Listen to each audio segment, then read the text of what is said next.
Hello friends, you are welcome in my YouTube channel basics A to Z. और दोस्तों, ये sociology की quiz number 61 है। और आज की क्विज में बहुत ही बेसिक बेसिक क्वेश्चन हैं और ये आपको आने ही चाहिए। अगर नहीं आते हैं तो इसका मतलब आपको बेसिक जो चीज़ें हैं सोशियोलॉजी से रिलेटेड उसमें प्रॉब्लम है। तो आप इसको देखिए। So friends, without wasting any time शुरू करते हैं हम लोग। फर्स्ट क्वेश्चन, समाज विज्ञान का दूसरा पितामह किसे कहा जाता है? तो options are August Comte, Herbert Spencer, Max Weber, Emile Durkheim. तो बताइए आप लोग।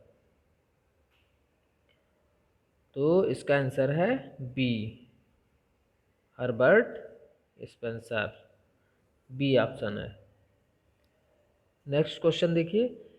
ग्रीक शब्द पैट्रिया का मतलब है ए माँ, बी पिता, सी बहन, डी भाई। तो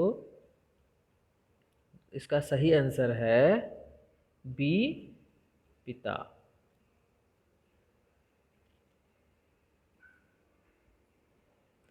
थर्ड क्वेश्चन है, धनुष और तीर धर्म क्रिया अभी भी इनमें चालू है। ए टोडा, बी कुडबी, सी जेनु कुरुबा, डी कादर। तो दोस्तों बताइए। तो इसका सही आंसर है, सॉरी, इसका सही आंसर है ए टोडा। ए टोडा। तो दोस्तों, टोडा में क्या होता है, बहुपति प्रथा होती है। जब एक एक से शादी होती है, इसका मतलब वो जो औरत शादी होकर घर में आती है तो सभी भाई उसके पति माने जाते हैं। तो बच्ची जब प्रेग्नेंट ओ बच्ची सॉरी लेडी जब प्रेग्नेंट होती है, तो जब 6-7 महीने का हो जाता है बच्चा गर्भ में, तब जो भी व्यक्ति घर का उसको धनुष और तीर है ना, पत्तियों का और लकड़ी का बना के देगा, यानी कि तो वो उसका पिता माना जाएगा। ये उनमें एक क्रिया है। तो ये टोडा जनजातियों में है। ए टोडा।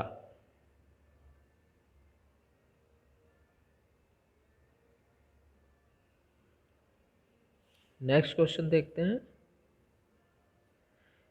पितृ वंशागत नंबूदरियों के संयुक्त परिवार को कहते हैं।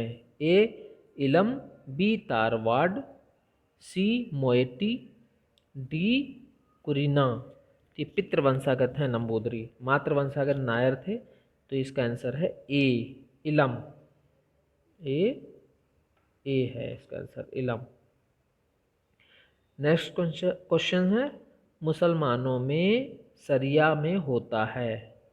ए पैगंबर के जीवन आचरण का पालन करना, बी इस्लाम के सिद्धांतों का पालन करना, सी विवाह परिवार और विरासत के संबंध में नियंत्रण, डी हराम और हलाल के बीच का अंतर। तो सारे काफ़ी काफ़ी क्लोज हैं ऑप्शंस। तो आप लोग बताइए क्या आंसर सही है।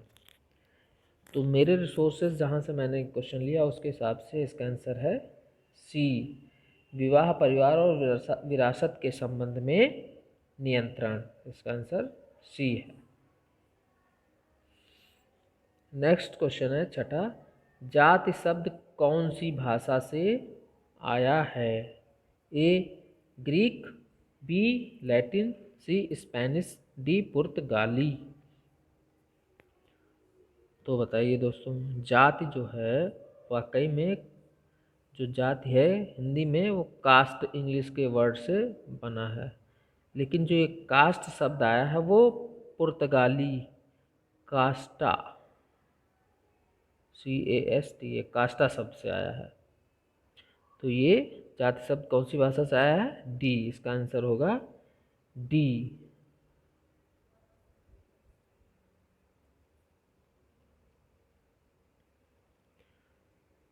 सेवेंथ क्वेश्चन, सामाजिक समूह होता है? ए सामाजिक पारस्परिक क्रिया पद्धति होना चाहिए, या पद्धति लिख गया है। बी लोगों का जमावड़ा। सी उद्देश्य के लिए लोगों का संगठन। डी लोगों का संघ। तो काफ़ी क्लोज क्लोज आंसर हैं, आप लोग बताइए।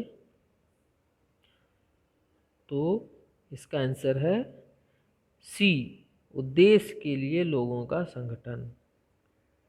सी ये पद्धति है, सामाजिक पारस्परिक क्रिया पद्धति है ये, है ना, इससे आप कंफ्यूज मत करिए। तो इसका आंसर है सी उद्देश्य के लिए लोगों का संगठन, यह है सामाजिक समूह।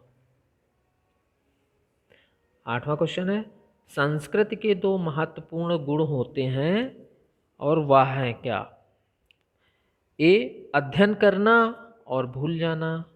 बी बांटना और संचारित करना।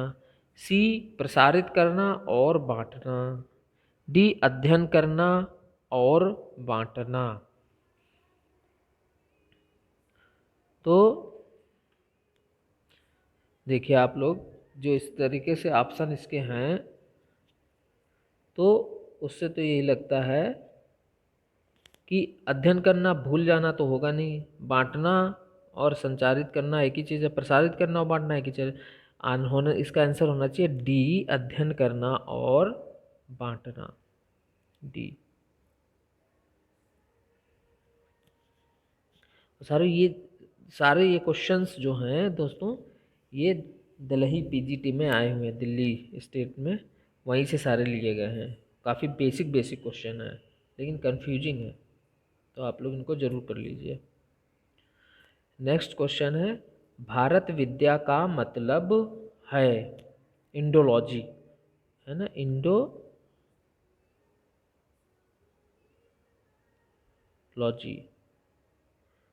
इंडोलॉजी से आपको मालूम है, एक जीएस घुरिया साहब उससे संबंधित है।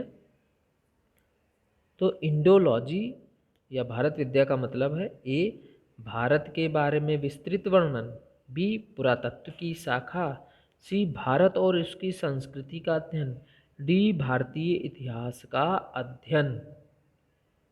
है ना, तो देखिए आप, भारत के बारे में विस्तृत वर्णन, पुरातत्व की शाखा तो नहीं लग रहा है, भारत उसकी संस्कृति के अध्ययन और भारतीय इतिहास का अध्ययन, ये तीनों काफ़ी क्लोज लग रहे हैं। तो इसका आंसर है वैसे सी भारत और उसकी संस्कृति का अध्ययन। 10th क्वेश्चन है, संघर्ष को मार्क्स इस प्रकार सोचता है? ए रोगात्मक और हानिकारक। बी प्रगति का इंजन। सी आरचनात्मक बल। डी जीने का तरीका। तो संघर्ष को मार्क्स अच्छा तो नहीं मान रहा था ना, तो आप क्या होगा, इसका आंसर होगा ए रोगात्मक और हानिकारक। 11वां क्वेश्चन है, द गिफ्ट यह किसकी विशाल कृति है? A M N. श्रीनिवास।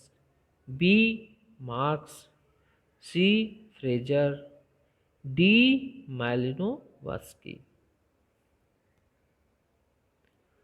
तो इसका आंसर है डी मालिनोवस्की।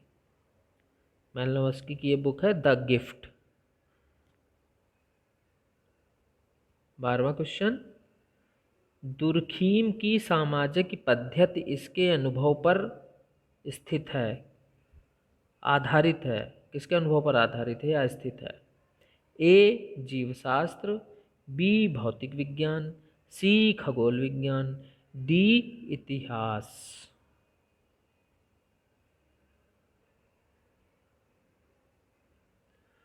तो दोस्तों ये है आपका इसका आंसर ए जीव शास्त्र। 13th क्वेश्चन है, लैंप्स को स्पष्ट कीजिए। LAMPS लैंप्स को स्पष्ट कीजिए। तो ये है लार्ज एरिया मल्टीपर्पज सोसाइटी। दूसरा लॉन्ग एरिया मल्टीपर्पज सोसाइटी। सी है लेंथिएस्ट एरिया मल्टीपर्पज स्टेट। डी है ऊपरी कोई नहीं। तो दोस्तों इसका है answer A, large area multipurpose society. ये जो आदिवासियों जनजातियों के बीच में जो साहूकार और वो सब हुआ करते थे, उनको हटाने के लिए एक तरीके की लैंप्स की व्यवस्था की गई। जो साहूकार वगैरह से सुविधाएं मिलती थी, उनसे ये लोग ऐसी सुविधाएं प्राप्त करेंगे, धन वगैरह, और अपनी खेती बाड़ी करेंगे। तो उनको हटाने के लिए भी इससे लैंप्स को स्थापित किया गया, लार्ज एरिया मल्टीपर्पज़ सोसाइटी। तो दोस्तों 13 क्वेश्चंस थे। आई होप आपको ये पसंद आएंगे। काफ़ी बेसिक क्वेश्चन है और ये हमें आनी चाहिए, काफ़ी कंफ्यूजिंग है। और सारे क्वेश्चन जो है दिल्ली के पीजीटी क्वेश्चन 2014 में पूछे गए हैं। तो दोस्तों अगर आपको वीडियो पसंद आता है तो मेरे चैनल को लाइक शेयर एंड सब्सक्राइब करें। Thank you friends.